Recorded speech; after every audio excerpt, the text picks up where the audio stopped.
I talk a lot about bad books on this channel, and by a lot, I mean like twice. But all of these are centered around real published books. You can like go to Barnes and Nobles, tell the nice 60-year-old lady whose children haven't visited her in like 2 years, and be like, yes, can I get one copy of your finest bestiality erotica?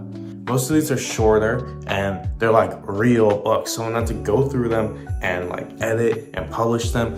But there's different types of literatures, ones that are less regulated.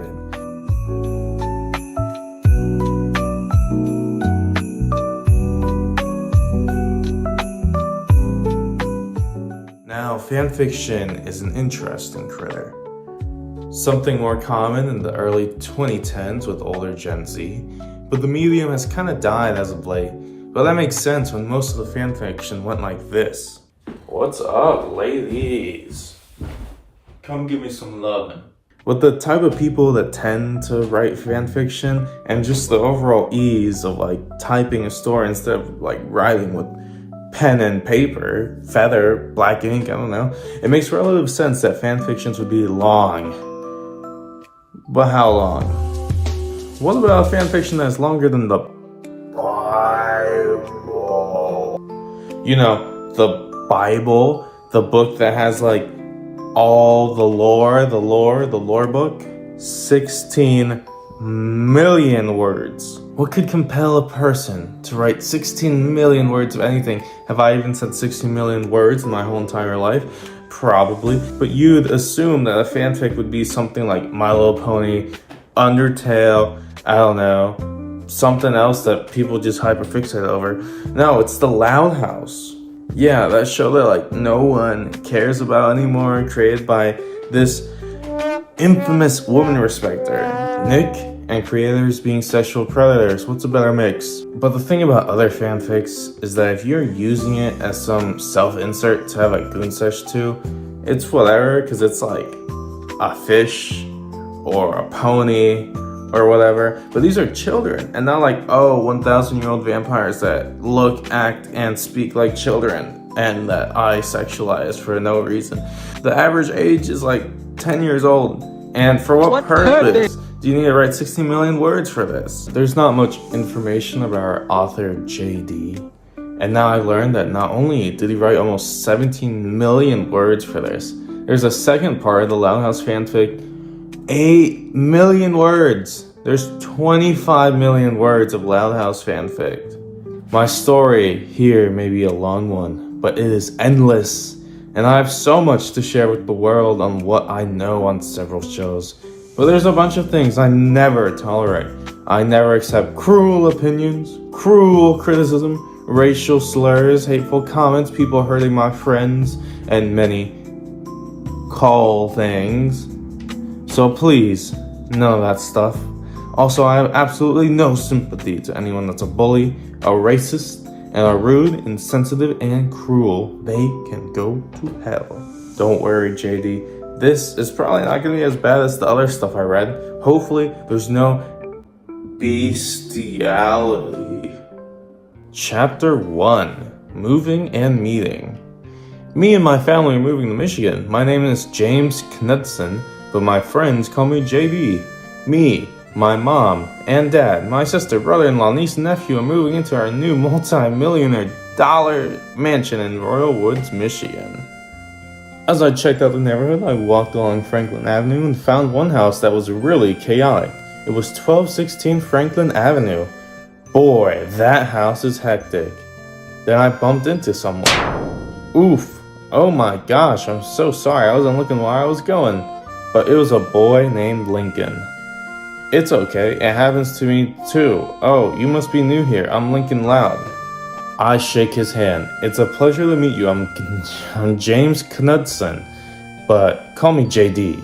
Me and my family just moved here from Castle Rock, Colorado. We live in the mansion 1 block southwest of here. I pointed behind me to my mansion. Wow, that's awesome.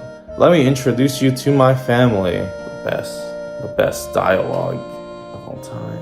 Lincoln took me inside his house. It was about as big as where I used to live. Welcome to the Loud House. He said it. He said the thing. Let me show you around. In the kitchen, Lincoln introduced me to his parents. Mom, Dad, I'd like you to meet J.D. Knudsen. He just moved here from Castle Rock, Colorado.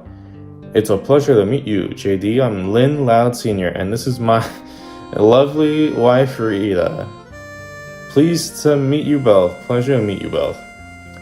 So how do you like it here in Royal Woods? How do you like it here in Royal Woods? Oh no, you just fucking moved here. It's awesome so far. Well, welcome to the neighborhood. Thank you. Come on, JD, let me show you our pets. Okay, it's nice to meet you both. Pleasure is ours. Lincoln showed me his pets.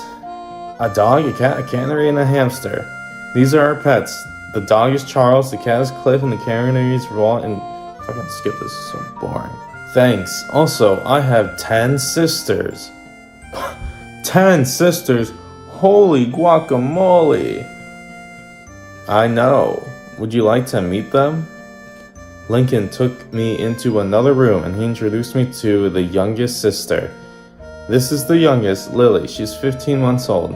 Oh, she's so cute. Lily was about to cry. Oh, I think I know what you want. I hand Lily her lavender blankie. Wow, you're great with babies, JD. Lisa, greetings, elder brother. Who is this fine gentleman you have with you? This is my friend, JD. Good, this fucking sucks to read. So he's just being introduced to every sibling. And everyone's like, wow, JD, you're so cool. You're so cool. And everyone likes him. And he somehow knows everyone's favorite thing instantly. And they all love him. And everyone just talks in like 2 words. They're like, wow, cool. That's crazy. There's nothing. This is crazy. The author's like 30 years old. I would assume he knows how people talk. Like, look at this interaction. You must be the eldest of the Loud sisters. I'm JD. I just moved here from Colorado. Oh, it's a pleasure. I'm Lori. I was texting Bobby. I take it he's your boyfriend. You just met her. Why would you even say that? Why would she even say who she's texting? Yes, he is. Lori is 17 years old and she's the bossy one. I see. Oh yeah, and like he moved into a mansion with his family and they're asking like, how did you afford a mansion? Even though he's like, what, fucking 15? He has no finance. And he's like, oh yeah, we won the lottery. We're fucking billionaires now. And yeah, just tell that to a bunch of strangers because people have been like killed for less.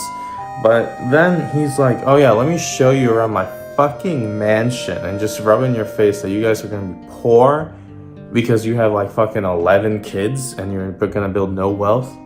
Inside, I showed the Louds around and we saw numerous rooms.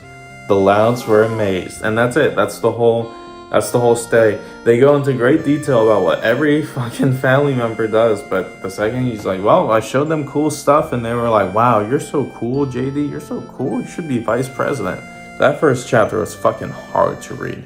I want you guys to look at this and tell me how easy that would be to read. Look at all the L's. Look at all the L's. I didn't even know who was talking at the time. This shit was fucking boring. Shit was fucking boring as fuck. The next few chapters, he literally just is copying already made episodes of The Loud House, but they just add JD into it, which doesn't change anything. It's literally the same thing as the previous episode, but then JD's there, and it was like, JD, you're so cool. You're so cool, and we love you, and you can do no wrong. And then nothing fucking happened. This was pretty bad, but at least it can't get any worse. It's just episodes with a little self-insert. Naruto shows up later in the story. I had to go onto Reddit to find like what happens later, because I have a life. I have other things to do than read 2,000 chapters. But you know who doesn't have a life and will hyperfixate on something just for the internet points? Redditors. Redditors, my favorite type of people. In chapter 356, Peter, Lois, and Chris Griffin are sentenced to public humiliation for life. JD, after killing an evil Sasuke. Enjoy hell, Sasuke. I thought you said don't make fun of people's sexual orientation. Here we are. In chapter 1590, where Alejandro craps his pants 100,000 times from a reprimanding. Chapter 1151 takes us even further when Dustin Keystone craps himself 5 million times. High voltage death. Glenn Quagmire is executed this way in chapter 1522. Many members of Lincoln's harem get a nosebleed seeing Lincoln, especially when the team is doing exercises. Lincoln's 11 years old. In the future, Lincoln Loud will marry multiple, well over 1,000 wives and have children with them. Some of them join him in the present day. JD and Clyde get their own harems too. The actual Donald Trump appears in this fanfic and is executed by firing squad in the only chapter he appears in. I skimmed through some of the later chapters and this is how the pages end up looking. Look how long that is. That is one chapter. Look at all these words. There's Japanese. I hope you enjoyed that as much as I did. I wish I read the funny chapters where I can watch someone crap themselves 5 million times, but I already read 17 chapters of this and that's too much already. Maybe another time I'll read the actual chapters where shit goes crazy, but please never write again. At least you ladies are real, right? Who needs fanfic when you got all of this?